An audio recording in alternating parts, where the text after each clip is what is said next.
Bonjour à tous. Bonjour, donc je suis Laurent Ponsard, pilote du comité Net Entreprise de Lorraine et j'ai le plaisir de vous accueillir toujours en virtuel aujourd'hui pour le 3e webinaire consacré à la mise en place de la DSN dans la fonction publique. Des représentants des organismes de protection sociale de la région vont vous délivrer tout ce qui est nécessaire de savoir sur ce dispositif, vont échanger avec vous et j'espère répondre à toutes vos questions. Alors je suis accompagné aujourd'hui. Vous verrez donc différents intervenants qui vont vous présenter la DSN. Donc je suis accompagné aujourd'hui de Marlène Kenzie de la MSA de Lorraine, Bonjour à Sophie, tous. voilà, Sophie Mimeskern de l'URSSAF de Lorraine, Bonjour. Régine Poussardin et Maëva Gaxat de la CEPAM des Vosges Bonjour. et Nathalie Cancard de la CEPAM de Moselle. Alors, mais je ne sais pas si elle est connectée pour le moment. Répondront aussi à vos questions par écrit Nathalie Cournet de l'IRCANTEC CNRACL, Julien Coste et Vanessa Dolbois de la Caisse des dépôts et consignations. Et nous avons aussi Didier Kuhn, donc qui est le représentant de Net Entreprise, qui lui est à Paris. Et voilà, c'est le représentant national du portail Net Entreprise. Les présentations sont faites. Je pense qu'on peut lancer la première diapo juste sur les consignes avant de rentrer dans le vif du sujet. Il y a quelques petites choses à rappeler, sachant que c'est les mêmes consignes que pour les précédentes réunions, si vous y avez déjà assisté. Donc une connexion Chrome est préférable à tout autre navigateur, c'est qui pose moins de problèmes. En tout cas, vous verrez, il y a un lien en haut à droite qui devrait vous aider à régler tous les problèmes de son ou d'image. Et comme c'est indiqué dans le support, 75% des problèmes, juste un rafraîchissement de l'écran et le problème est réglé. Comme la DSN est quelque chose de très simple, ou pas si compliqué que ça en tout cas, et doit être facile dans vos démarches. Nous, on a prévu 1h15, voilà, mais on est disponible de toute façon pour répondre à vos questions. Mais c'est le temps normalement qui est nécessaire pour vous présenter tout le dispositif. Si vous n'avez pas pu rester jusqu'à la fin ou si vous avez envie de revoir un sujet qui n'était pas forcément très clair, vous pouvez assister au replay dès la fin de ce webinaire. Et le support, bien sûr, est disponible en téléchargement. Vous pouvez utiliser le bouton nuage pour le récupérer. N'hésitez pas aussi à interagir avec nous en nous faisant partager votre ressenti à l'aide des petits émoticônes, là, si vous êtes des pouces pour nous encourager ou voilà. N'hésitez pas à les utiliser. Vous avez possibilité aussi de nous poser des questions par écrit. Donc là, je vous le disais, on a des spécialistes, une équipe de spécialistes qui sera à votre écoute et qui répondront normalement à toutes vos questions. Et enfin, des sondages vous seront proposés, donc n'hésitez pas à y répondre. Et puis merci pour les pouces. Concernant le programme de ce webinaire, donc dans un premier temps, nous allons faire un focus sur les points d'attention et de vigilance de la mise en place de la DSN et valider ensemble toutes les différentes étapes importantes dans le démarrage. Ensuite, nous verrons comment concrètement la DSN se dépose, enfin tout le circuit de la DSN, du dépôt à la consultation du tableau de bord. Et enfin, nous aurons le témoignage d'une collectivité territoriale qui a déjà mis en place la DSN, donc Madame Sandra Sibyl, qui travaille à la mairie d'Uxonnier et qui partagera avec nous son expérience justement de précurseur. Voilà. Comme je vous ai dit, normalement tout ça doit tenir dans l'heure et quart. Donc voilà, n'hésitez pas à intervenir, à poser des questions pendant les interventions des différents organismes. Je laisse tout de suite, sans attendre, la parole à Marlène de la MSA qui présente la première partie. Marlène, à toi. Oui. Alors, tu fais suivre les slides? Non, je le fais? Ok. Je crois que tu peux le faire, oui. Ouais. Tout de suite, les premiers préparatifs, c'est les points d'attention liés à la DSN. Sachez que Pour un rappel législatif, c'est la loi de mars 2012 qui substitue l'ADSN à l'ensemble des déclarations effectuées par les employeurs et leurs mandataires. Donc, l'idée, c'est de simplifier les démarches. Donc, une seule démarche pour déterminer les droits des salariés en matière de retraite et d'assurance maladie notamment, recouvrer les cotisations qui sont applicables aux entreprises et effectuer le prélèvement à la source depuis 2019. Donc, pour la fonction publique, les déclarations remplacées sont la DATSU, la déclaration automatisée des données sociales unifiées, la DUX, la déclaration unifiée des cotisations sociales, et le PASS. Pour les employeurs concernés, la DSN substitue également les formalités de recouvrement des organismes complémentaires. Donc, tout ce qui est mutuelle, institution de prévoyance, etc., etc. Donc, la généralisation de la DSN s'achève en janvier prochain.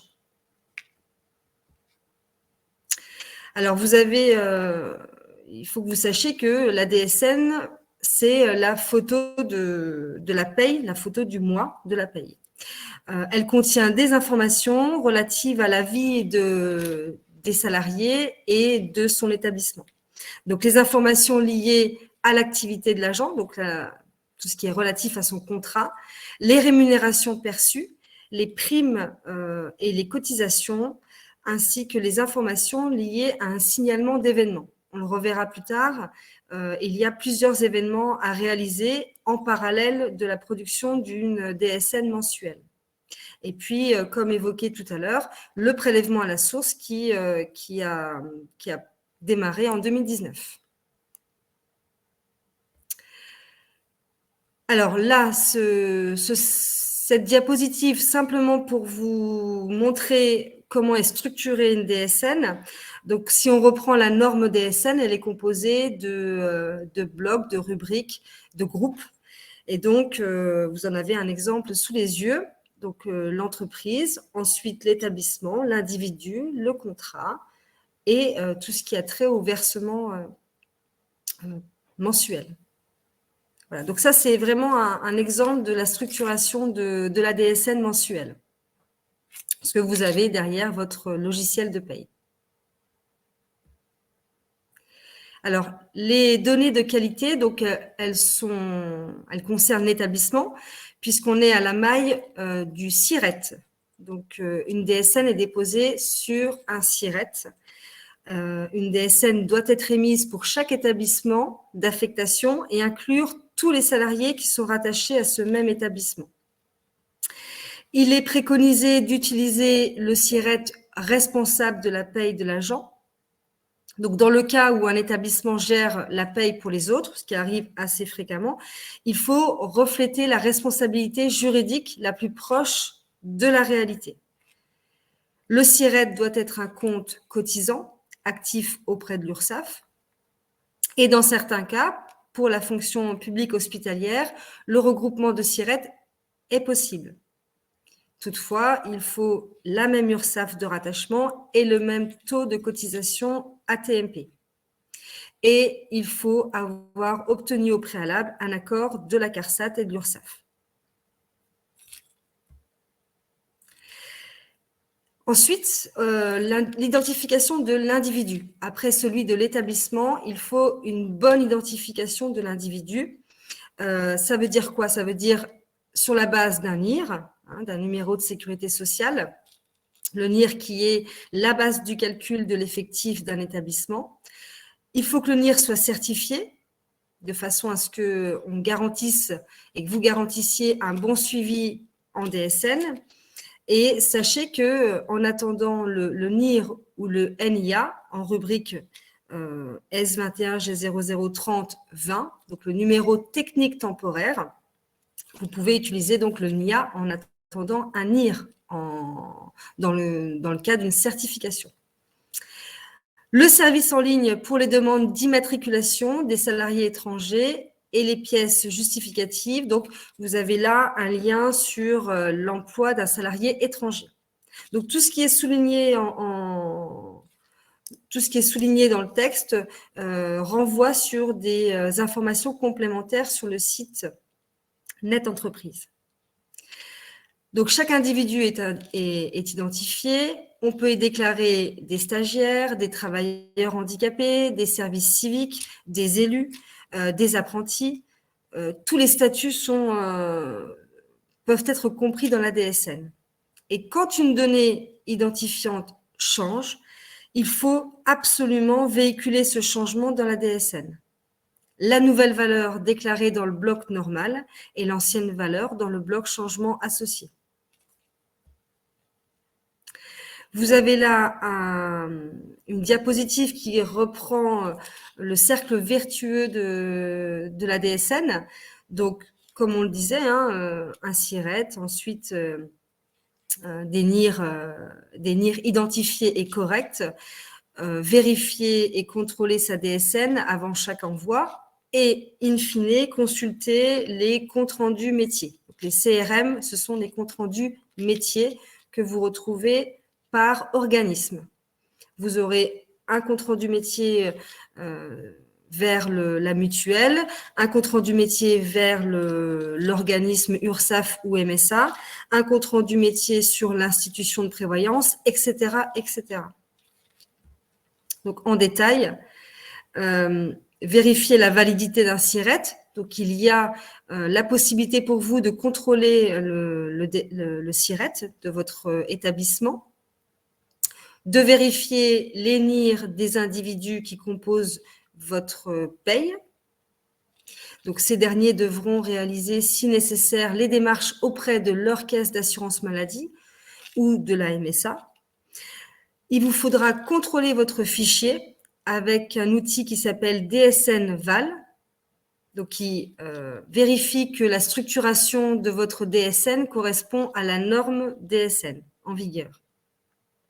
Et vous avez également ce qu'on appellera les FPOC.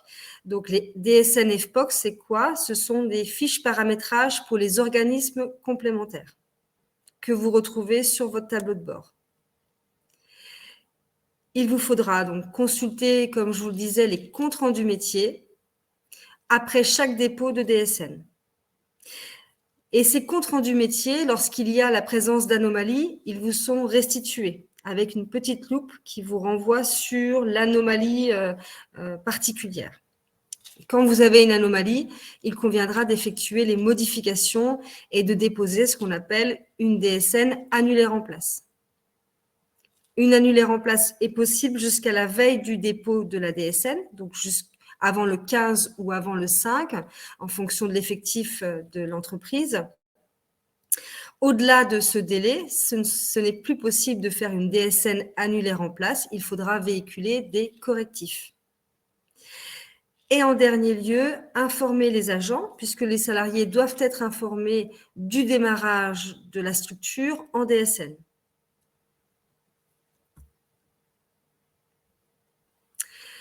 Donc, comme je vous disais, les données déclarées en DSN, elles peuvent être corrigées. Donc, jusqu'à la veille de l'échéance à minuit, c'est très précis, vous pouvez réaliser une DSN annulaire en place. Elle écrasera le dernier dépôt que vous aurez fait pour la validité concernée.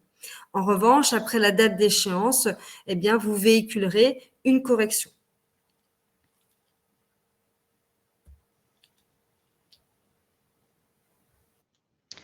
Alors, au niveau des régularisations, donc vous avez les données déclarées chaque mois en DSN qui sont susceptibles de changement ou de correction.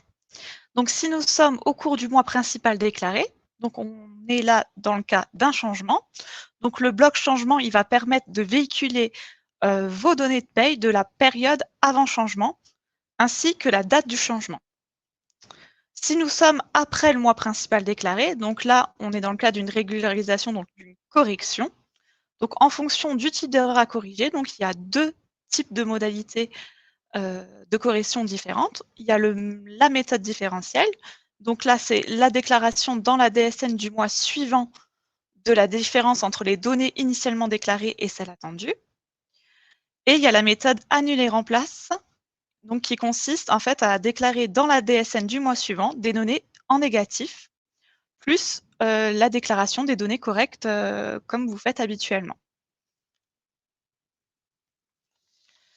Alors, au niveau de ce changement, donc on est là en cours du mois. Donc, au niveau du périmètre des données donc, qui vont faire l'objet de déclarations dans les blocs changements, il y a les données identifiantes pour lesquelles il est nécessaire de connaître l'ancienne et la nouvelle valeur. Et il y a les données non identifiantes pour lesquelles la date de survenance impacte du coup les données au niveau de la protection sociale. Donc, chaque événement déclaré au sein d'un bloc changement est daté par la rubrique date de modification, donc qui correspond en fait à la date d'effet des nouvelles valeurs qui du coup sont à déclarer dans le bloc individu, donc le bloc 30, ou le bloc contrat de travail, bloc 40, s'il s'agit d'une donnée qui impacte le contrat de travail de l'agent. Alors, plus particulièrement concernant la correction, donc ça consiste à corriger les données déclarées dans une DSN antérieure. Et il y a deux natures de données qui existent. C'est-à-dire, il y a d'abord les données dont seule la dernière valeur est utile. Donc là, on est dans le cas d'une adresse d'un salarié, par exemple, où donc c'est seule la dernière valeur qui va être prise en compte en DSN. Et il y a les données dont la valeur est nécessairement en cohérence avec une période et pour lesquelles les dates de modification ont un impact sur les droits de votre agent. Donc la donnée est descriptive et elle influe sur les droits de votre agent. Donc là, on sera dans le cas d'un bloc changement individu, bloc 31, et un bloc changement où, si la donnée concerne le contrat de travail de votre agent, ce sera en bloc changement de contrat, en bloc 41. Pardon. Donc le bloc changement comportera alors la valeur qui aurait dû être transmise et, bien entendu, la rubrique obligatoire, la date de modification ou la date à partir de laquelle cette nouvelle valeur est valable. Tout simplement la rétroactivité en paye. Donc maintenant, nous allons voir ensemble les situations particulières. Donc là, on est vraiment dans les problématiques que vous allez pouvoir rencontrer au moment de la montée en charge des SN et en fait dans vos cas de paye classiques en fonction publique. Donc au niveau des cas particuliers, donc ça va concerner en fait votre offre de paye, votre possibilité de faire des bulletins de paye en DSN avec un module DSN au sein de votre logiciel de paye. Donc si vous avez par exemple le choix de rentrer en convention de paye avec la DGFiP, donc avec bien entendu un accord pour prendre en charge du coup votre DSN mensuel.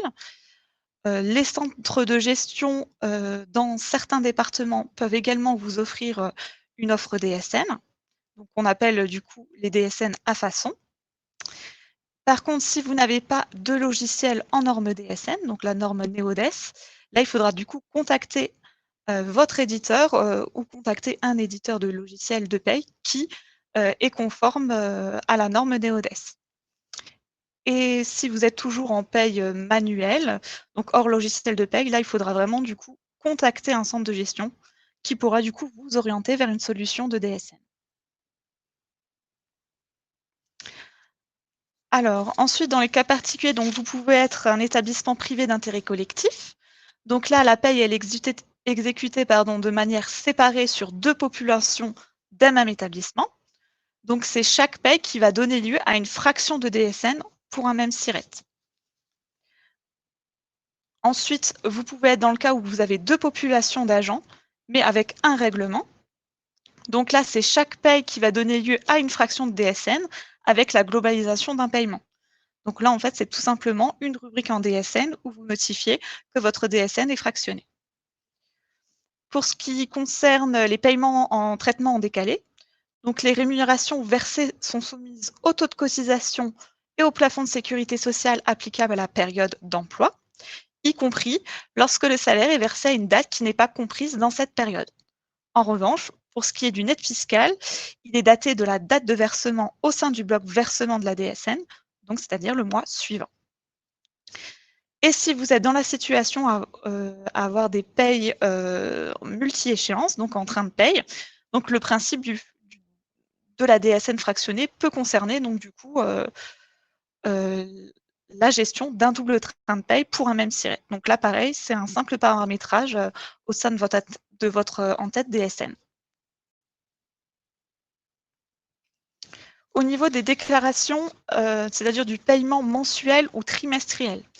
Donc le paiement mensuel étant la règle, l'option du paiement trimestriel peut être prolongée sur accord de votre URSSAF au mois de décembre de chaque année. Donc là, il suffit de nous faire un message sur votre compte en ligne URSSAF pour nous indiquer que vous souhaitez toujours payer en trimestriel. Par contre, la déclaration DSN sera bien faite, elle, mensuellement. Au niveau de la déclaration préalable à l'embauche, alors là, il n'y a aucun changement. La DPAE, elle n'est pas comprise dans la DSN et du coup, elle reste obligatoire avant chaque embauche. Et au niveau de la taxe sur salaire, donc l'assujettissement des entreprises est déclaré en DSN une fois par an. Donc là, c'est pas mensuellement, vous la déclarez une fois par an en décembre ou janvier. Et établissement par établissement via le bloc assujettissement fiscal, donc le bloc 44. Et la déclaration de cet ajustissement est obligatoire même en cas de non-assujettissement. C'est-à-dire que vous déclarez dans votre rubrique en bloc 44 également si vous n'êtes pas assujetti à la taxe sur salaire. Et donc en cas de cessation, vous avez 60 jours pour réaliser cette déclaration.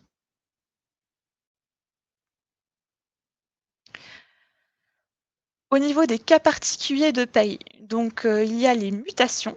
Donc en DSN, la mutation ne constitue pas pour vous une fin de contrat de travail. L'établissement d'origine du salarié devra renseigner au sein de son fichier DSN un bloc fin de contrat, bloc 62, une rubrique obligatoire, c'est-à-dire la date de fin de contrat de travail de l'agent en bloc 62001. Vous renseignerez également la date d'effet de la mutation, le motif de la rupture du contrat et la valeur 100, mutation au sein du même groupe sans rupture du contrat. Et le nouvel établissement, il devra transmettre dans sa DSN également un bloc changement de contrat, bloc 41, avec une rubrique SIRET ancien établissement d'affectation. Et également un SIRET et également renseigner le SIRET de l'établissement d'origine de votre agent. Donc toutes ces modalités déclaratives, vous les retrouvez sur le lien en haut à droite, FC 2399. Voilà, si vous cliquez sur ce lien, vous tombez sur la fiche consigne de la base de connaissances Net Entreprise qui vous indiquera du coup toutes les modalités déclaratives pour cette mutation. Alors, il en est de même pour les détachements, c'est-à-dire que les deux établissements doivent déclarer le fonctionnaire dans la DSN. Un seul de ces deux établissements doit déclarer des cotisations. Donc, pour la fonction publique territoriale ou hospitalière, les cotisations sont déclarées par l'établissement d'origine s'il s'agit d'un emploi ne conduisant pas à la pension, hormis les cotisations à la RAFP, et par l'établissement d'accueil pour un emploi conduisant à pension. Par contre, pour la fonction publique d'État, les cotisations, elles sont toujours à déclarer par l'établissement d'accueil. Et là, pareil, vous retrouvez toutes les modalités au sein de la fiche consigne 2055 sur le site Net Entreprise. Concernant les suspensions, donc là, pareil, il conviendra de déclarer toutes les périodes de suspension de travail, donc quelle que soit la rémunération de l'agent, donc de 0% à 100%. Vous déclarerez également la période de suspension, donc au sein du bloc 65, autre suspension de l'exécution du contrat. Et pour la CNRACL, donc le taux de rémunération doit également être transmis. Et là, pareil, toujours, vous avez la fiche consigne qui concerne les suspensions qui est à disposition sur le site Net Entreprise. Concernant les modalités de fin de contrat de travail, donc là, quand vous déclarez en DSN la fin de contrat de travail de votre agent, il faudra déclarer un bloc 62, fin du contrat. Donc ce bloc est obligatoire dans la DSN mensuelle, même sans signalement de fin de contrat de travail transmis au préalable. Donc il faut donner l'information en DSN mensuelle que le contrat de travail de votre agent est terminé. Donc là, vous avez toute la liste des motifs qui peut être renseignée, et avec également un code 999, fin de relation avec l'employeur, qui ne concerne du coup pas les conventions et les mandats. Et là, pareil, vous retrouvez toutes les modalités de déclaration de ce bloc 62, fin du contrat, sur le site Net Entreprise. Donc voilà, vous avez juste à cliquer sur le lien en haut à droite en bleu. Alors maintenant, pour terminer cette partie, juste un petit calendrier des choses à faire sur le dernier trimestre 2021 et le premier trimestre 2022. Donc, il vous faudra d'abord finaliser les obligations sociales, c'est-à-dire déclarer votre dernière DUX URSSAF, votre TR annuel et bien entendu vos obligations fiscales, donc c'est-à-dire votre dernier passereau de l'année 2021.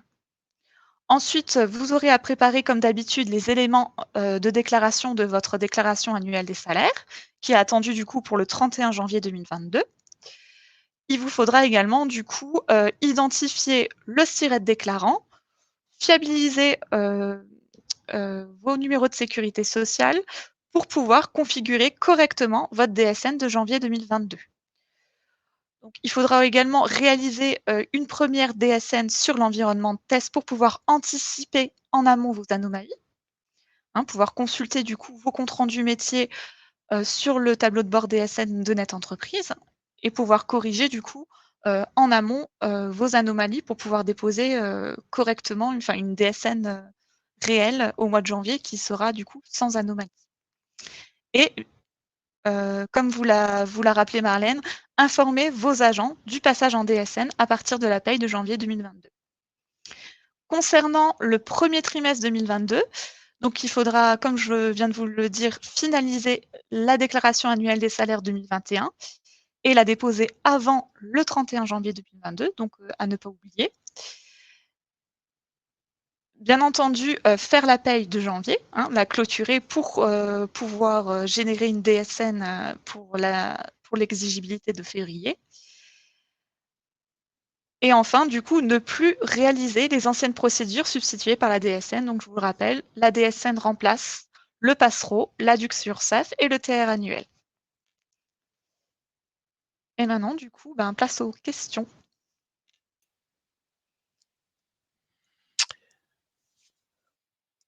Alors, je ne sais pas si Didier, tu veux répondre à des questions qui seraient posées en ligne.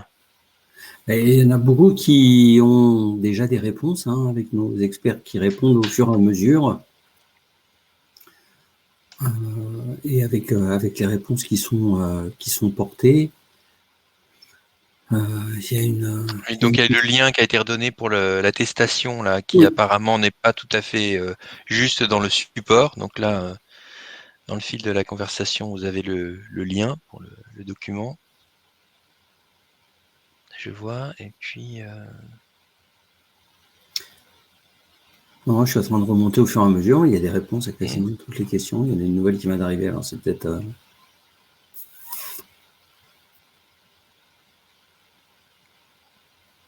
Hop.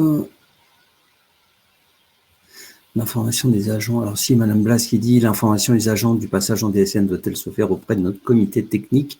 Elle doit être faite auprès de chaque agent. Chaque agent doit recevoir l'information que les données de son salaire, enfin de son traitement, pardon, sont dématérialisées et vont passer par le biais de la déclaration sociale nominative.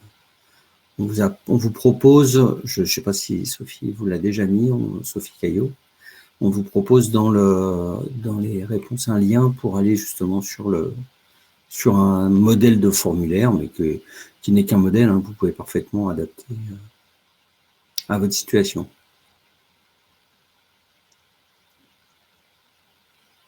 Non, je suis en train de remonter. Il y a juste une question sur la subrogation qui est posée par Mme Gini, qui demande de savoir s'il y a une procédure à faire pour plus être en subrogation. Je ne peux pas répondre au nom de mes amis de la il n'y a pas eu de réponse d'apporter, là, jusqu'à maintenant? Non, pas sur celle-là. Alors, au niveau de la subrogation, oui, en règle générale, ça dépend de la convention collective de l'établissement. S'ils ont l'obligation par rapport à la convention collective, ils doivent subroger. Et puis sinon, ils n'ont pas l'obligation. S'il n'y a pas d'obligation, et c'est pareil par rapport au temps où ils doivent faire le maintien de salaire, si c'est 30 jours, 90 jours, 1 an, enfin bon, et puis par rapport à l'ancienneté, tout ça est indiqué dans leur convention collective. Donc, on ne peut pas répondre individuellement aux établissements, c'est suivez votre convention collective.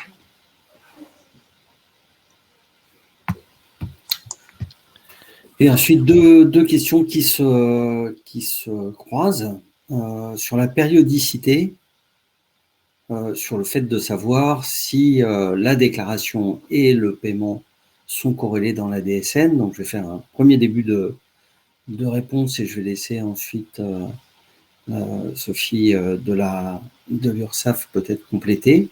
Dans la déclaration sociale nominative, le paiement est décorrélé de la déclaration. C'est-à-dire que vous devez faire une déclaration tous les mois. En réalité, la loi vous oblige à faire un train de paye au maximum tous les 31 jours. Donc, de toute façon, il y a une paye tous les mois.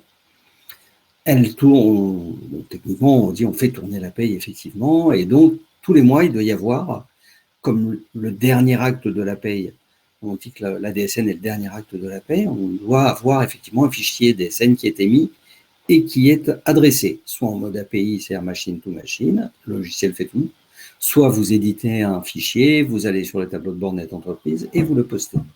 Ça, c'est tous les mois. Pour le paiement, depuis juillet 2018, la norme, la mensualisation est devenue la norme. Auparavant, on avait, en fonction du nombre d'agents, de salariés, on était sur des échéances qui étaient différentes et sur une échéance mensuelle pour les plus gros établissements et puis pour les plus petits, voire ceux qui étaient régulièrement tiers déclarés, on passait à une échéance de paiement trimestrielle.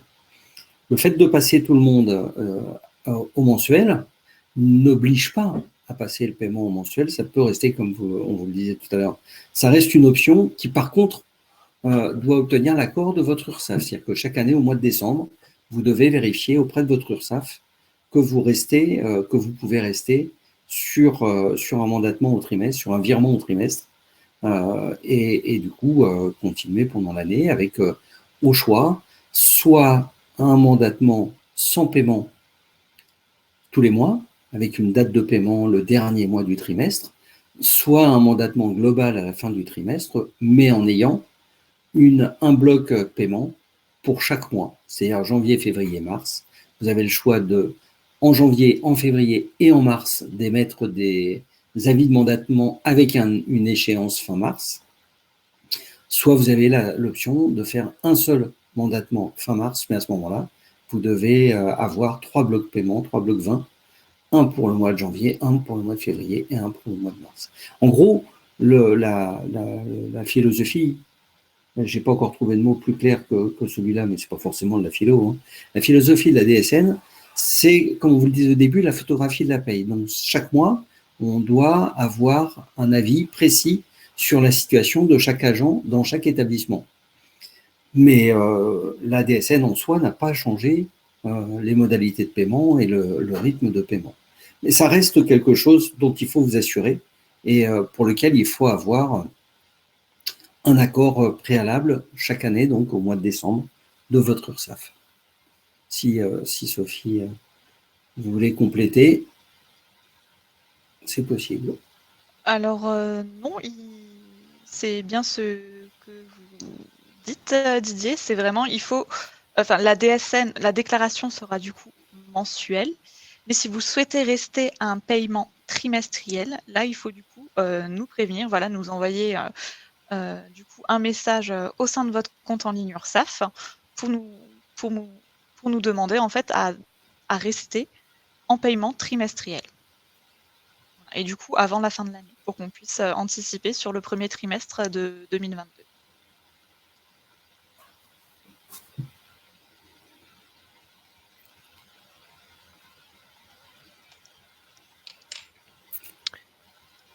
On avait encore quelques questions là. On est en train d'y répondre. Comment peut-on avoir une copie de sa convention collective ?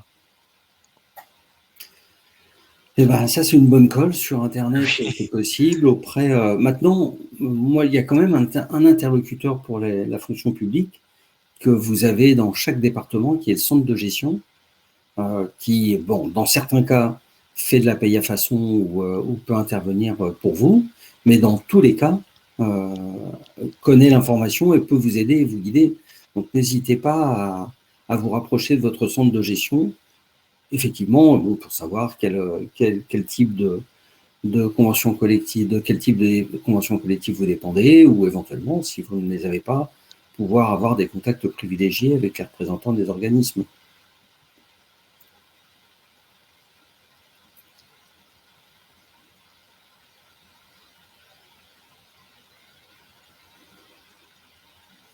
Ah, si, il y a une question de Madame Bresson. Pour modifier le paiement mensuel pour l'URSSAF, Ircantec, je dois les avertir. Je dois aller sur le site Net Entreprise. Je souhaite passer en versement mensuel.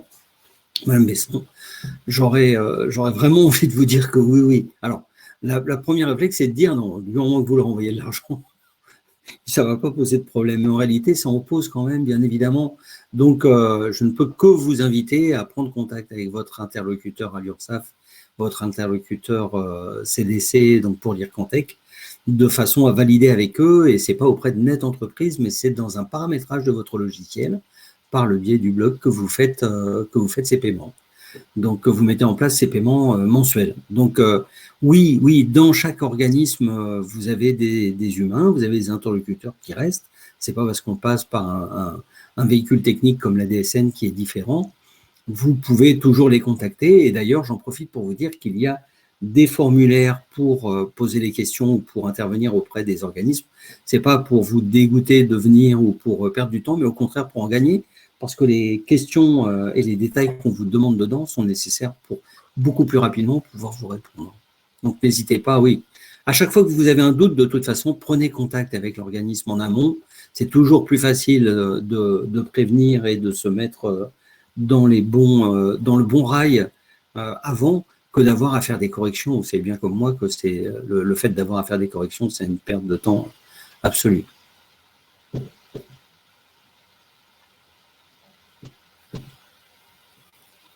Madame Claudel, vous allez avoir une partie de la réponse qui va arriver après, à propos de pourquoi est-ce que vous ne recevez pas des fiches de paramétrage alors que vous êtes en DSN test.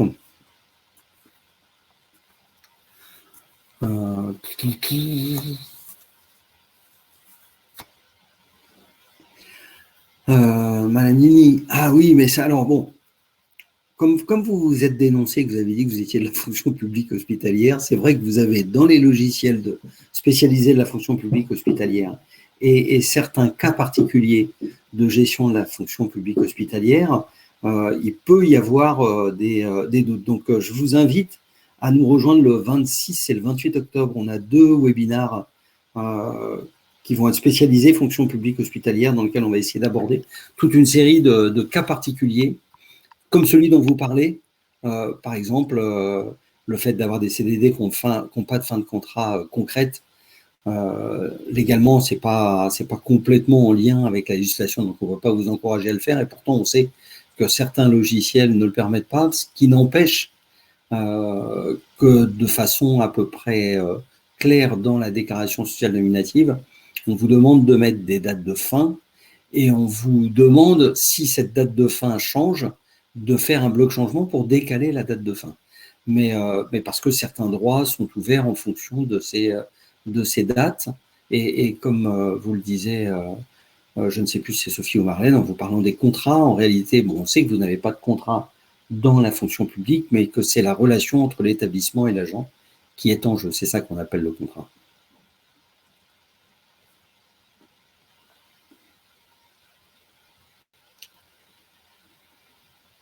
Et pour terminer, la dernière question à laquelle je vais répondre sur cette session, une excellente nouvelle pour Madame Blas, qui dit « Sur mon espace Net Entreprise, j'ai une entreprise, mais 2 établissements, vais-je devoir faire 2 DSN ou une seule pour l'établissement ?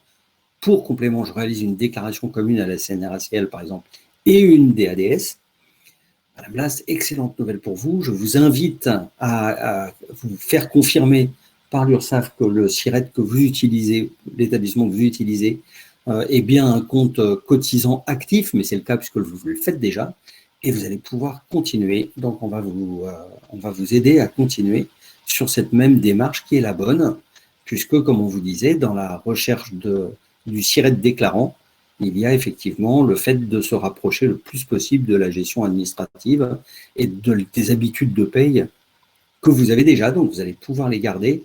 Mais comme je le disais tout à l'heure, n'hésitez pas à prendre contact, même par mail, avec votre URSSAF et avec vos correspondants CDC et CNRACL, pour justement les avertir et leur donner cette information, qu'il n'y ait pas de doublons, qu'il n'y ait pas de demande. On a eu au début de la DSN, un des problèmes qu'on avait, c'était les fausses exigences.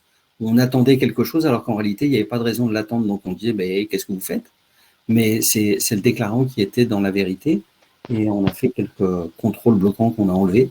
C'était pas utile. Donc, mais quand on est prévenu, on s'exonère de tous ces questionnements.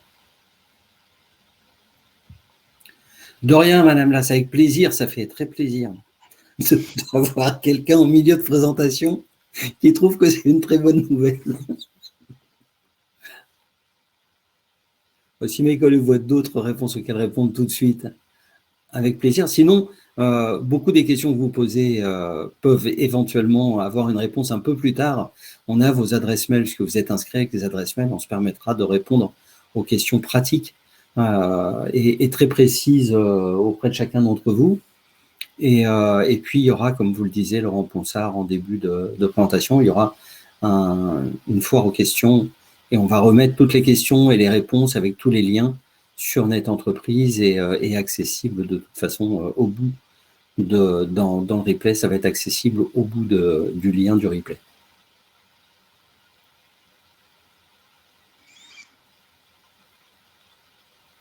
On passe à la partie suivante. Je suis à votre déclaration. De toute façon, oui, donc là, les spécialistes vont continuer à répondre aux questions que vous poserez au fur et à mesure de la présentation, mais comme disait Didier, effectivement, vous aurez peut-être les réponses dans la suite, à la prochaine étape.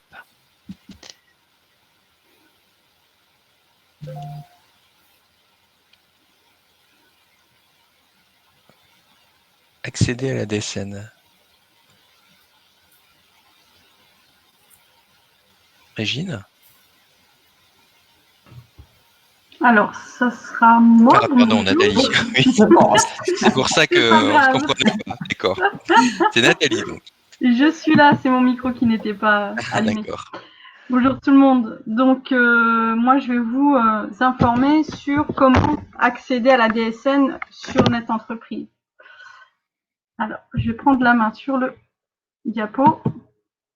Donc, tout simplement, pour ajouter la DSN, vous devez obligatoirement être administrateur Net Entreprise. Donc, pour savoir si vous êtes administrateur ou déclarant, vous devez vous connecter sur Net Entreprise et accéder à votre menu personnalisé. Alors, si le lien « Gérer les inscriptions » ou « Gérer vos portefeuilles » apparaît, cela signifie bien que vous êtes administrateur. Par contre, si aucun lien n'est présent, cela signifie que vous êtes uniquement déclarant et vous ne pouvez donc pas ajouter la DSN. Donc, vous devez contacter votre administrateur. Donc, si vous l'êtes, il faudra simplement renseigner le mot de passe, c'est la question secrète. Voilà, donc là, sur cette slide, vous avez tout le détail pour créer votre compte sur Net Entreprise. Donc, c'est assez simple d'utilisation, comme toutes les créations de comptes. Donc, sur la page d'accueil du site Net Entreprise, en haut à droite, vous avez la possibilité de vous inscrire, d'accepter les conditions générales d'utilisation et de valider l'inscription. Donc, vous recevrez un mail vous confirmant votre inscription. Donc là, je passe tous les détails, je ne vais pas vous lire tout le slide. Vous retrouvez de toute façon des tutos également sur Net Entreprise.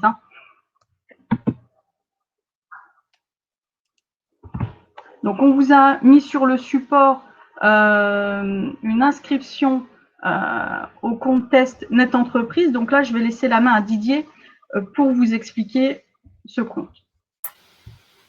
Ah mais je ne m'attendais pas à revenir aussi rapidement dans le jeu.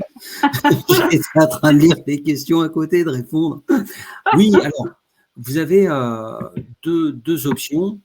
La première, effectivement, si votre logiciel de paye a un environnement de test, il va vous proposer de faire des DSN en mode test. sauf que ça va s'arrêter au contrôle de conformité, c'est-à-dire que c'est DSN-BAL et DSN-FPOC qui sont intégrés à votre logiciel et qui du coup vérifient que ce que vous vous apprêtez à envoyer est lisible et correctement rempli. Si vous souhaitez obtenir des retours de la part des organismes qui reçoivent la déclaration sociale nominative, on vous propose de vous inscrire sur un environnement de test sur lequel vous allez pouvoir faire des DSN qui vont être traités de façon tout à fait normale jusqu'à l'organisme qui va les recevoir et qui va les valider, qui va les vérifier, mais qui ne va pas les enregistrer.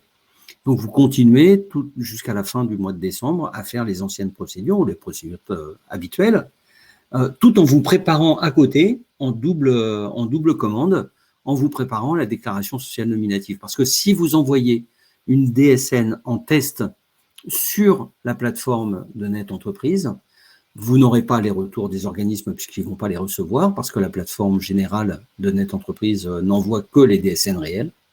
Et si par erreur, vous cliquez sur réel au moment de votre DSN, vous allez avoir une double déclaration. Et la très mauvaise nouvelle, c'est double déclaration, veut dire double prélèvement des impôts sur le revenu. Et effectivement, pour récupérer auprès de la DGFiP les montants indus, il va falloir attendre apparemment jusqu'à juillet de façon à ce que la déclaration soit validée et que il y a un constat qui est un double et que ça soit mis en place. Donc surtout, n'hésitez pas à utiliser cette plateforme. Et on vous a mis, comme pour l'inscription en Net Entreprise, on vous a mis alors déjà l'adresse, bien évidemment, et puis ensuite le pas à pas en disant si vous êtes inscrit sur Net Entreprise en production, vous ne l'êtes pas automatiquement sur le test, il faut refaire une inscription. Elles sont dissociées toutes les deux, elles sont distinctes, mais cependant, vous pouvez utiliser les mêmes mots de passe et ainsi de suite. Rien ne vous oblige à recréer des choses différentes. Par contre, ce sont deux liens, deux accès complètement différents. Et si vous êtes déjà inscrit sur la plateforme de test, vous avez la possibilité de continuer. Et si vous avez fait une erreur ou un oubli sur le mot de passe, vous pouvez cliquer sur le lien hypertexte pour obtenir ce retour. Le pas à pas, je ne vais pas vous le décrire, ce n'est pas l'intérêt d'une après-midi comme celle-ci que de vous relire ce que vous pouvez déjà lire. Par contre, je vous invite, quand vous aurez téléchargé le support, ou maintenant, ou pendant le replay, ou directement sur Net Entreprise, si vous avez besoin de vous y référer, n'hésitez pas, toutes les informations sont là, et généralement, ce sont les bonnes. On est allé jusqu'à mettre effectivement en mode un peu plus graphique les choix que vous deviez faire, de façon à vous aider vraiment, parce que l'idée, c'est vraiment que tout le monde arrive à s'inscrire et à faire des DSN de test proprement. S'il y a déjà un administrateur, vous devrez les interpeller pour qu'ils activent ou qu'ils fassent activer votre inscription, soit par une cooptation par mail, soit par une clé d'activation. La clé d'activation va vous être transmise par courrier. Donc, le délai d'acheminement fait que moi, j'ai quand même tendance à vous inviter à utiliser la cooptation par mail. Et voilà, donc, vous inscrire à la plateforme de test si il y a déjà un administrateur inscrit. Vous voyez, on a mis en rouge ce qui changeait par rapport à l'inscription s'il n'y a pas d'administrateur. Et en vous conseillant de faire attention à ces sujets, et surtout en choisissant la cooptation par mail. On envoie un mail à l'administrateur, on lui dit Monsieur Kuhn veut se connecter sur la plateforme de test pour faire des tests de DSN. On répond oui, et du coup, l'inscription est validée. Par contre, s'il n'y a pas de retour au mail ou s'il n'y a pas de saisie d'inscription, au bout de 15 jours, votre demande sera annulée et vous devrez tout recommencer. Ensuite, dernier petit point, qu'est-ce qu'il y a dans la plateforme de test? Alors d'abord, il y a l'inscription à la plateforme de test, c'est le minimum pour pouvoir y accéder, c'est bien de pouvoir s'y inscrire. Vous allez pouvoir déposer les déclarations soit depuis Net Entreprise, depuis le tableau de bord sur Net Entreprise, soit en API, c'est-à-dire directement de logiciel à logiciel, donc les deux options fonctionnent. On va faire des contrôles de normes et puis la vérification d'appartenance pour les SIRET. Ensuite, on va autoriser la transmission des DSN et on va vous retourner les bilans de traitement. Les bilans d'identification des salariés, vous savez, qui vous disent si les salariés sont bien avec des NIR certifiés ou si on a des difficultés, voire des écarts entre ce qui est dans le logiciel et ce qui est inscrit dans le fichier des identités. Des bilans de contrôle interdéclaration mensuelle, si vous déclarez 50 agents et que la masse des cotisations à l'arrivée fait 70 €, on va se douter qu'il y a une erreur quelque part. Soit c'est 7 000 € ou 700, soit c'est 5 agents, mais enfin, ça ne peut pas être… Donc, ces bilans de contrôle interdéclaration, c'est simplement des bilans de cohérence qui permettent de vérifier que c'est bien en place. Les données sont transmises à la CDC. Ensuite, ça va jusqu'aux organismes complémentaires. Et là, on a la liste des organismes complémentaires qui est sur Net Entreprise. Les données sont transmises à la MSA si besoin. Alors là, on met si besoin parce que ça permet de préciser que la déclaration sociale nominative n'ont accès aux données de la déclaration sociale nominative que ceux qui y ont légitimement le droit. En gros, par exemple, Pôle emploi n'a pas accès aux données de salaire des agents qui sont en poste. Ils auront accès aux données de salaire des agents qui sont en rupture de contrat. Pareil, votre CEPAM n'a pas accès au flux mensuel de données. Par contre, en cas d'arrêt de travail, de reprise ou de prolongation, et on leur transfère les informations qui sont nécessaires au traitement des droits et à l'ouverture des droits. Donc là, c'est transmission des données à la MSA pour la partie dont elle peut avoir besoin. Et puis, bien évidemment, un accès au retour des organismes sur le tableau de bord, et ça, c'est la partie la plus importante, c'est-à-dire que vous allez avoir la remontée des anomalies, voire des écarts qui sont constatés, avec à chaque fois l'interrogation, vous disant comment est-ce qu'on peut faire. Et comme il vous reste 3 mois avant l'échéance de janvier, c'est-à-dire la paye de janvier qui va être postée en définitif le 5 février, ça vous donne l'occasion de faire en double commande 3 DSN, 3 échéances de DSN, et donc de recevoir, vous avez le temps de recevoir les contrôles, les comptes rendus, et du coup de corriger les anomalies. Et ne vous laissez pas, alors je vous l'ai peut-être déjà dit tout à l'heure, mais comme on fait 2 présentations par jour, je ne sais plus à qui je dis quoi, donc j'en suis désolé si je me répète.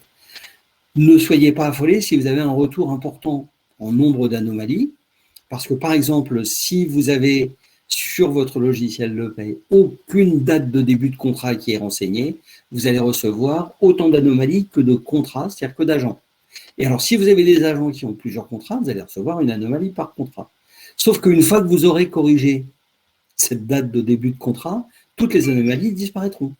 Donc, parce que c'était quand même un des gros avantages de la déclaration sociale nominative, à la différence des autres déclarations, vous pouviez reproduire la même erreur ou la même anomalie à chaque échéance, tous les mois pour la DUX ou autre, mais bon, généralement, on avait la cavalerie qui venait nous expliquer qu'il fallait corriger à chaque fois. Mais là, sur la DSN, l'anomalie qui est corrigée, quand on sait que c'est la bonne forme de transmission d'une donnée, et que c'est bien la bonne donnée qui est attendue, eh bien, vous êtes rapidement, on pense que c'est aux alentours entre 2 et 3 mois pour les plans de paye simples, vous êtes rapidement ce qu'on appelle en déclaration sociale nominative presse-bouton. Ça devient réellement le dernier acte de la paye, mais ça nécessite effectivement. Et donc, je vous invite à utiliser cette plateforme de test, à envoyer des déclarations sociales nominatives, test ou réelles sur la plateforme de test, de façon à avoir les retours et avoir le temps de corriger les anomalies sans être sous la pression de la date d'échéance, parce qu'on sait très bien que dans ces cas-là, le stress monte beaucoup et c'est pas la peine de se créer du stress, il y en a déjà suffisamment. La paye est un métier assez complexe pour ça. Et donc, vous avez à nouveau le petit lien hypertexte qui vous permet de découvrir les MOOC, ajouter la DSN tout simplement. Le second, et je vais laisser la parole à mes collègues pour consulter le tableau de bord. Donc, quand vous allez récupérer le support, vous cliquez dessus, vous êtes tranquillement installé devant votre ordinateur et on vous fait un petit MOOC, c'est-à-dire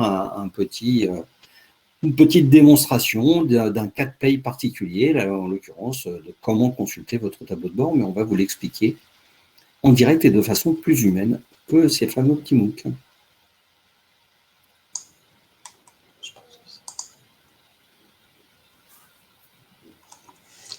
Oui, donc avant d'expliquer par rapport au tableau de bord ce que Nathalie va faire suite à mon intervention, donc moi j'aimerais tout simplement parler un petit peu du signalement d'événements. Donc le signalement d'événements, c'est ce qui correspond à votre attestation de salaire. Là on a parlé essentiellement de la DSN mensuelle, mais en DSN il y a donc aussi le signalement d'événements, de façon à ce que les CEPAM réceptionnent une attestation de salaire pour le paiement des indemnités journalières. Donc, ça concerne, par rapport à la fonction publique territoriale, ça concerne les agents IRCANTEC. Donc, les agents IRCANTEC, ce sont vos agents qui sont contractuels ou les titulaires, mais de moins de 28 heures. C'est donc les CEPAM qui payent les indemnités journalières et il nous faut donc cette attestation de salaire. Donc, veillez à bien compléter vos données DSN de façon à ce que, par rapport à l'historique, les attestations de salaire soient correctement complétées.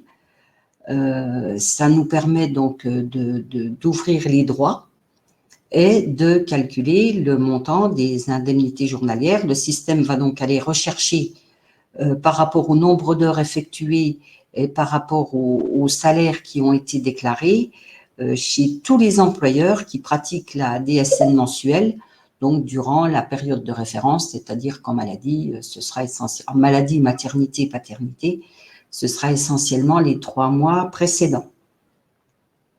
Donc, bien penser à fermer vos contrats lorsqu'ils sont terminés, corriger rapidement les anomalies.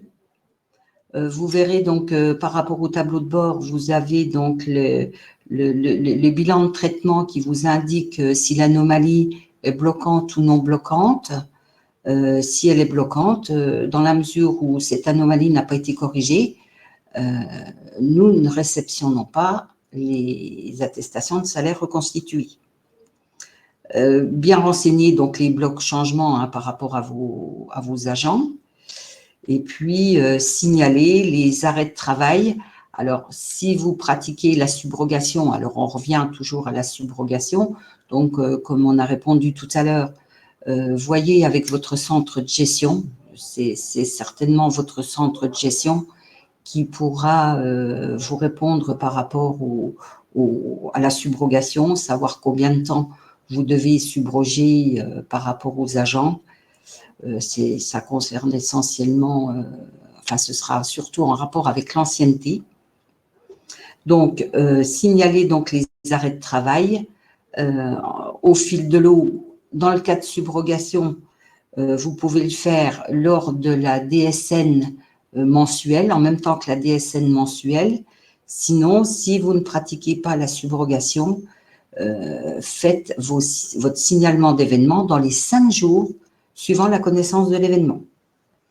Tout ça donc pour obtenir un règlement donc qui sera plus rapide, pour éviter une rupture de paiement par rapport à votre agent qui est en arrêt, de façon à remonter correctement donc les informations dans votre logiciel. Et puis surtout, respectez bien le SIRET d'appartenance de l'agent, pour éviter donc une anomalie, voire éventuellement un double paiement, étant donné que le système va aller rechercher les DSN précédentes dans les SIRET connus pour votre agent. Donc, une fois que votre signalement est terminé, vous allez donc consulter le tableau de bord. Et là, je laisse la parole à Nathalie. Normalement.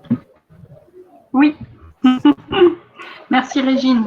Alors effectivement, le tableau de bord permet d'accéder à une vue d'ensemble des DSN mensuels et des signalements d'événements transmis. Donc à partir du tableau de bord, vous consultez l'ensemble des retours d'information du système et des organismes de protection sociale. Donc le tableau de bord est donc à utiliser sans modération. Alors, si vous êtes en procédure automatique d'échange, vous pouvez le consulter directement via votre logiciel de paye. Dans les autres cas, vous devez vous connecter à votre compte Net Entreprise. Alors, le tableau de bord permet notamment de déposer les DSN mensuels ou les signalements d'événements. Donc, vous avez l'identification du déclarant qui apparaît, les retours.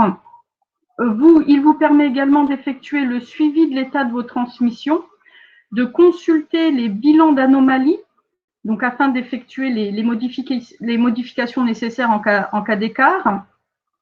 Vous pouvez accéder aux services complémentaires également mis en place par les organismes de protection sociale, comme par exemple, vous avez accès aux services de l'URSSAF directement depuis le tableau de bord, ou pour l'assurance maladie, vous avez accès aux bordereaux de paiement d'indemnités journalières. Donc, le tableau de bord est très important. Par contre, quand vous allez consulter une transmission, allez bien jusqu'au bout de la consultation. et pour accéder au bilan de traitement. C'est à ce moment-là que vous saurez si la transmission est bien parvenue à l'organisme de protection sociale. Alors, pour des raisons, par contre, de confidentialité et de sécurisation des informations transmises et de consultation des bilans de retour, seul le déclarant ayant effectué le dépôt de la DSN mensuelle ou du signalement d'événement peut consulter le retour associé. L'administrateur peut néanmoins consulter l'ensemble des dépôts et des retours transmis via le SIRET de connexion en interfaçant son tableau de bord DSN avec l'un des déclarants de la liste proposée. Donc, il est important d'attribuer les bons droits à vos collaborateurs. Donc, en tant qu'employeur, vous êtes tenu de conserver les informations transmises en cas de contrôle, par exemple. Donc, l'historique peut se faire soit directement depuis votre logiciel de paie, ou vous avez accès à un historique sur le tableau de bord, mais uniquement de 3 mois. Donc, vous aurez la liste en fait de vos transmissions sur les 3 derniers mois uniquement. Donc, charge à vous de conserver vos déclarations également. Donc, vous l'avez à l'écran, toutes les zones où vous retrouvez les informations nécessaires. Sur un bilan de traitement, par exemple, on vous a mis un exemple. Vous avez, donc on a zoomé. Donc, le salarié a été trouvé dans le système d'identification, mais certains éléments contiennent des écarts. Donc là, on vous informe simplement que les informations transmises, donc c'est pas une anomalie bloquante, que les informations transmises ne correspondent pas forcément aux informations qui figurent dans les bases de données des organismes de protection sociale. Donc là, il est important de réclamer une attestation de droit à votre salarié pour vérifier son identité, enfin l'identité qui figure dans nos bases de données. Et vous avez aussi une anomalie bloquante, par contre, aussi par rapport à l'identification du salarié. Le salarié n'est pas trouvé dans le système d'identification. Donc là, c'est une anomalie bloquante. Le système ne va pas du tout reconstituer votre déclaration. Donc là, il est également important de vérifier l'identité et le numéro de sécurité sociale de votre salarié en lui réclamant une attestation de droit émise par l'assurance maladie. Donc, le salarié a la possibilité de le faire, donc soit de télécharger une attestation depuis son compte amélie.fr ou directement auprès d'un de nos accueils.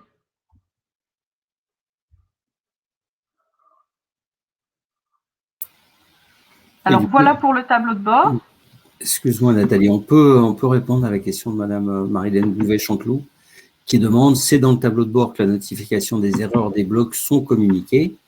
Ça va dépendre de votre logiciel. Dans certains logiciels, les informations des retours du tableau de bord remontent dans le logiciel à d'autres endroits, mais de façon sûre et certaine, quel que soit le cas, tous les éléments de retour sont accessibles depuis votre tableau de bord. Donc vous aviez raison, c'est dans le tableau de bord que tout se trouve.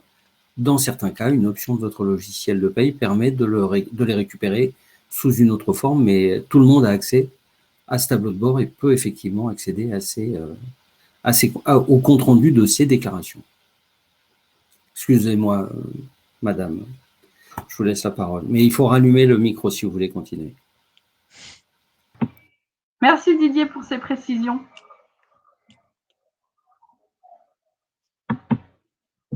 Alors, voilà, donc je suis venue au bout des explications du tableau de bord. Si vous avez des questions par rapport au tableau de bord, n'hésitez pas. Et donc, je vais passer la main à Régine ou peut-être Laurent. Oui, on va passer maintenant à la partie témoignage. Donc, comme je vous le disais en début de réunion, on accueille aujourd'hui Sandra Sibyl de la mairie de, je ne sais plus, d'Auxey. Donc, je ne sais plus le nom du village, désolé. Uxonnier. Voilà, pardon, désolé. Qui a déjà mis en place la DSN et donc qui va être interrogée par Maëva de la CEPAM des Vosges.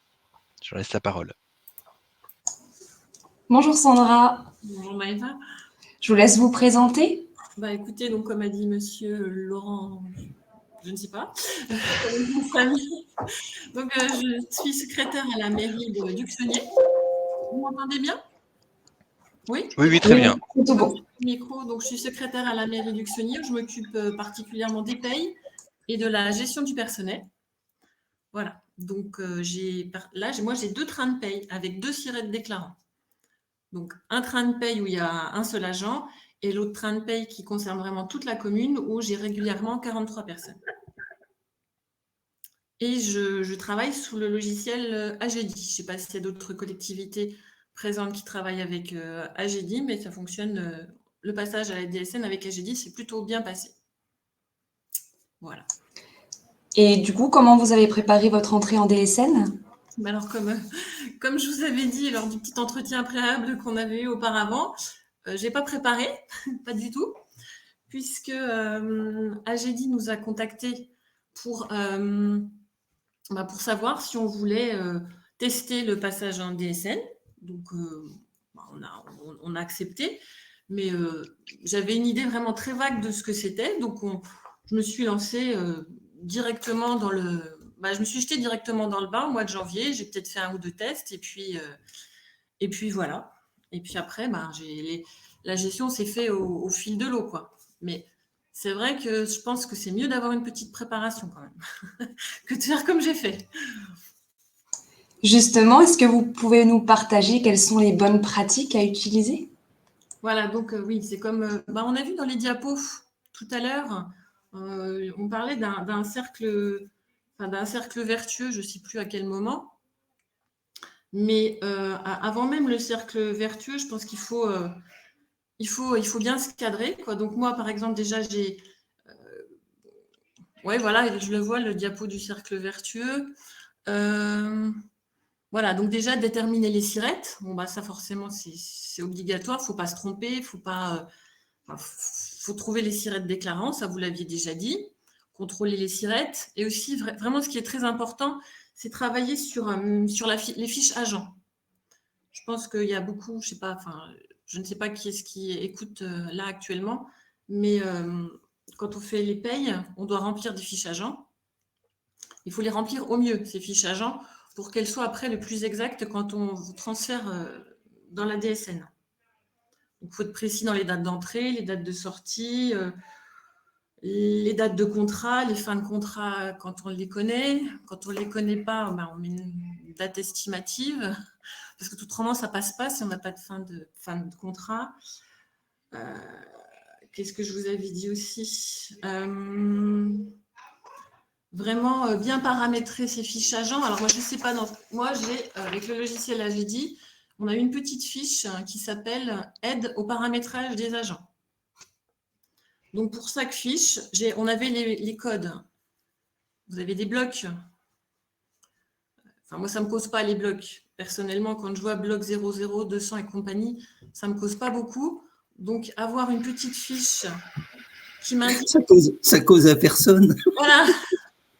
Donc, mon prestataire nous a fait une petite fiche résumée et il nous dit Ircantec, c'est 98, CNRACL, c'est 99, régime général, c'est 200. Donc, comme ça, ma fiche agent, je suis sûre qu'elle est bien paramétrée avant même de passer en DSN.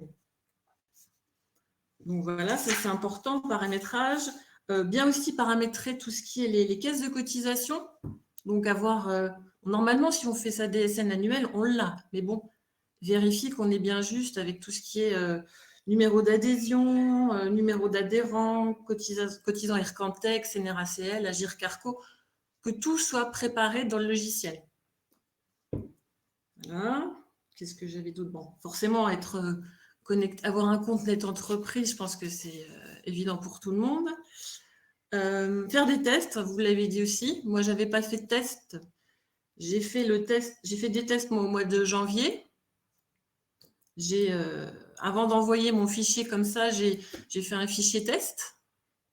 Et c'est ce que je fais aussi régulièrement, des fichiers test. Quand j'ai un doute sur un agent, je fais un fichier test.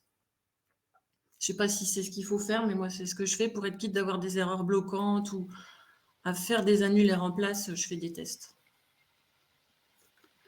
Si, vous avez absolument raison. C'est l'intérêt de la déclaration sociale nominative, et vous le soulignez bien dans la préparation dont vous parlez, c'est d'avoir le plus de données les plus fiables et les plus contemporaines possibles. Voilà, c'est ça. Donc, ce qui veut dire que quand vous allez envoyer quelque chose qui peut avoir été un peu modifié ou autre, c'est tellement plus pratique de pouvoir effectivement déposer une première DSN en version test, recevoir éventuellement les bilans d'anomalies et du coup pouvoir les corriger. Et vous savez que quand vous allez l'envoyer, ça va passer tranquillement. C'est vraiment le principe du contrôle continu et c'est bien que vous le décriviez de cette façon.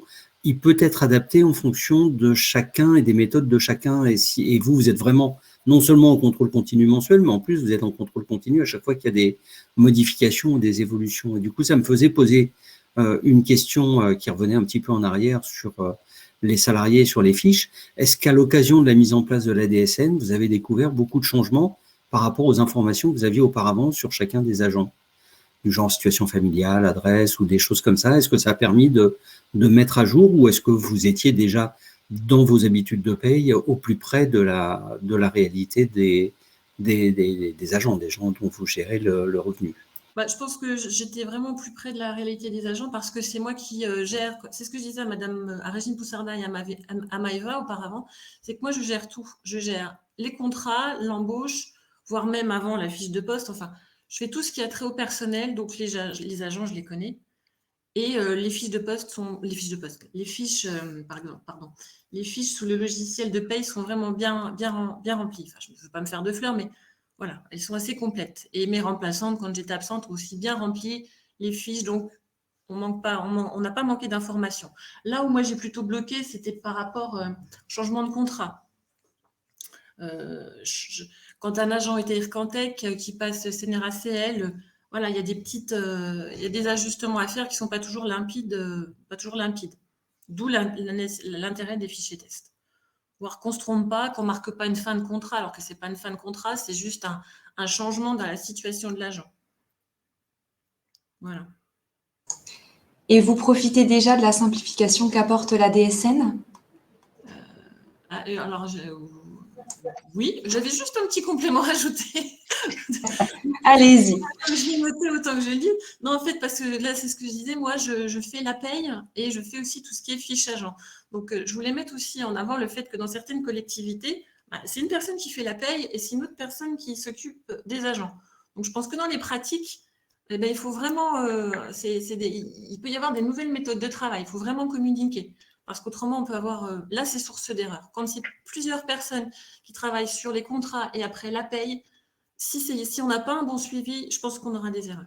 Voilà, c'était juste ça et on en avait parlé. Je pense que c'est important de le souligner. Autrement, les bonnes pratiques, oui, moi je trouve que... j'ai zappé, je ne sais plus ce que vous me disiez, pardon, je suis perturbée. Est-ce que vous profitez déjà de la simplification qu'apporte la DSN? Ah oui, attendez, je cherche ce que j'avais écrit. Oui, pour moi je trouve que c'est vraiment plus simple, puisque forcément on n'a plus qu'une déclaration à faire pour toutes les caisses.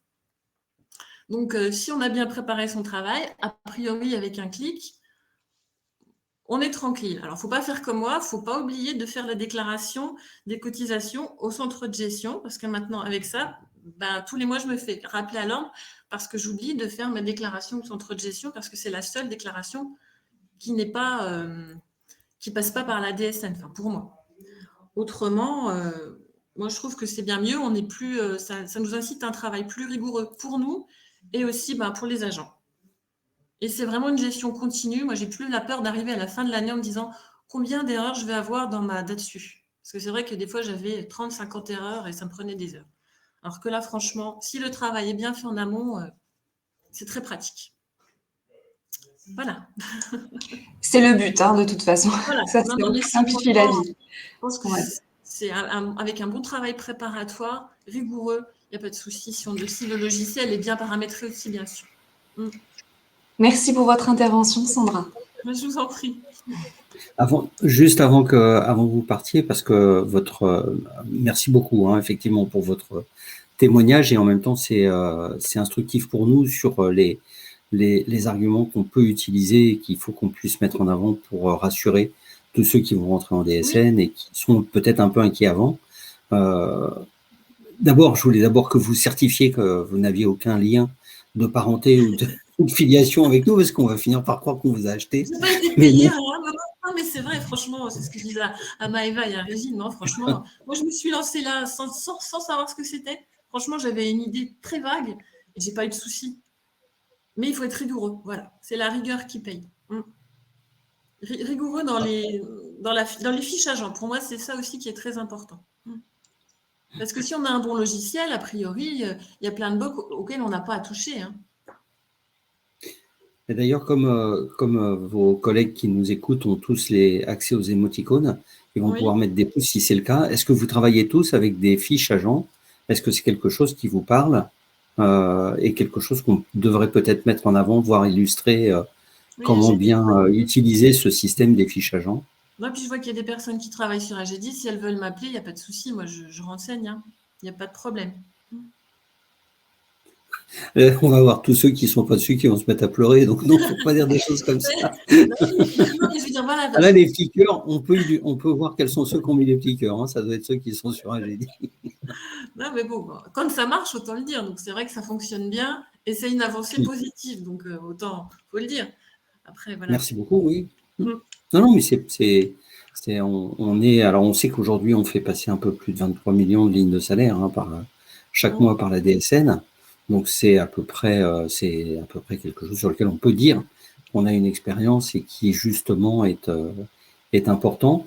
Mais du coup, c'est vrai que votre intervention, compte tenu de votre intervention sur cette histoire de fiche agent et de bon remplissage en avant, nous, on parle effectivement avec nos habitudes à nous en tant qu'organisme en disant il faut que le NIR soit bon, il faut que le SIRET soit bon, enfin que les systèmes d'adressage soient les bons.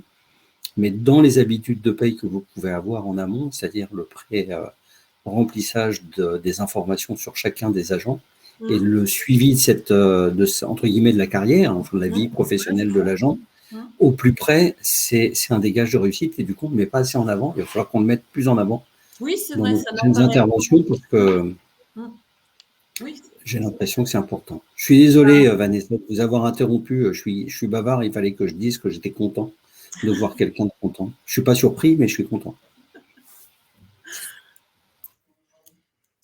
Voilà. Bon, merci en tout cas pour ce témoignage positif, comme nous le rappelait Didier.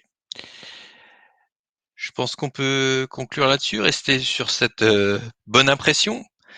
Et d'ailleurs, on est mi-octobre, donc on est vraiment sur la dernière ligne droite avant le déploiement de la DSN, donc il est encore temps de bien s'y préparer. Et justement, ce témoignage nous permettait de bien appréhender l'arrivée de la DSN. Il me reste plus qu'à remercier tout le monde, vous, pour vos interventions et puis les questions que vous avez posées, les émoticônes que vous avez bien voulu partager avec nous, les intervenants pour leur disponibilité et répondre aux questions. Donc, merci à tout le monde. Bon démarrage de la DSN et bon après-midi. Oui, tu veux rajouter quelque chose, Didier? Juste s'il restait des questions, des doutes ou besoin de plus d'infos, et d'une, vous allez pouvoir regarder à nouveau le replay, télécharger le support.